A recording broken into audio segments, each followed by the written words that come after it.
नमस्कार दोस्तों, हमारी आज की कहानी है एक अनपढ़ माँ। प्लीज़ चैनल को सब्सक्राइब जरूर कर दीजिएगा।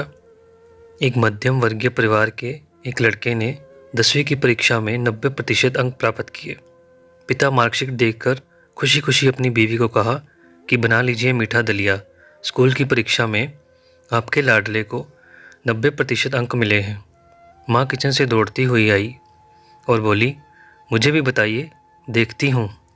इसी बीच लड़का फटाक से बोला, पापा, उसे रिजल्ट कहाँ दिखा रहे हैं? क्या वह पढ़ लिख सकती है? वह अनपढ़ है। अश्रुपूर्ण आंखों से पल्लू से पहुँचती हुई माँ दलिया बनाने चली गई। ये बात पिता ने तुरंत देखा। फिर उन्होंने लड़के के कहे हुए वाक्यों में जोड़ा और कहा, हाँ रे, वो भी सच है।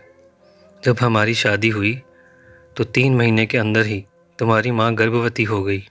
मैंने सोचा शादी के बाद कहीं घूमने नहीं गए, एक दूसरे को ठीक से हम समझे भी नहीं हैं। चलो इस बार अबॉर्शन करवा कर आगे चांस लेते हैं। लेकिन तुम्हारी माँ ने ज़ोर देकर कहा, नहीं, बाद में चांस नहीं, घूमना फिरना और आपस में समझना भी नहीं। फिर तेरा जन्म हुआ। वो अनपढ़ थी ना। जब तू गर्भ में था तो उसे दूध बिल्कुल पसंद नहीं था। उसने आपको स्वस्थ बनाने के लिए हर दिन 9 महीने तक दूध पिया। क्योंकि वो अनपढ़ थी ना, तुझे सुबह 7 बजे स्कूल जाना रहता था, इसलिए सुबह 5 बजे उठकर तुम्हारा मनपसंद नाश्ता और डिब्बा बनाती थी। क्योंकि वो अनपढ़ थी ना, जब तुम रात को पढ़ते पढ़ते सो जाते थे तो वह आकर तुम्हारी कॉपी वो किताब बस्ते में भर कर फिर तुम्हारे शरीर पर ओढ़ना से ढक देती थी और उसके बाद ही सोती थी। क्योंकि वो अनपढ़ थी ना, बचपन में तुम ज़्यादातर समय बीमार रहते थे, तब वो रात रात भर जागकर वापस जल्दी उठती थी और सुबह का काम पर लग जाती थी। क्योंकि वो अनपढ़ थी ना, तुम्हें ब्रांडेड कपड़े लाने के लिए मेरे पीछे पड़ती थी और खुद सालों तक एक ही साड़ी पर रहती थी। क्योंकि वो अनपढ़ थी ना।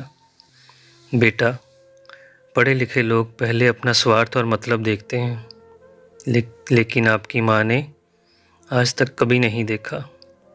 क्योंकि वो अनपढ़ है ना। वो और खाना बनाकर और हमें परोसकर कभी कभी खुद खाना भूल जाती थी।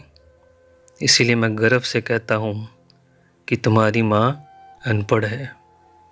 ये सब सुनकर लड़का रोते रोते और लिपटकर अपनी माँ से बोलता है, माँ, मुझे तो कागज़ पर 90% अंक ही मिले हैं, लेकिन आप मेरे जीवन को 100% बनाने वाली पहली शिक्षक हैं। माँ, मुझे आज 90% अंक मिले हैं, फिर भी मैं अनपढ़ हूँ और आपके पास PhD के ऊपर की उच्च डिग्री है। क्योंकि आज मैं अपनी माँ के अंदर छुपे रूप में मैं डॉक्टर, शिक्षक, वकील, ड्रेस इंजीनियर, बेस्ट कुक, इन सभी के दर्शन ले लिए।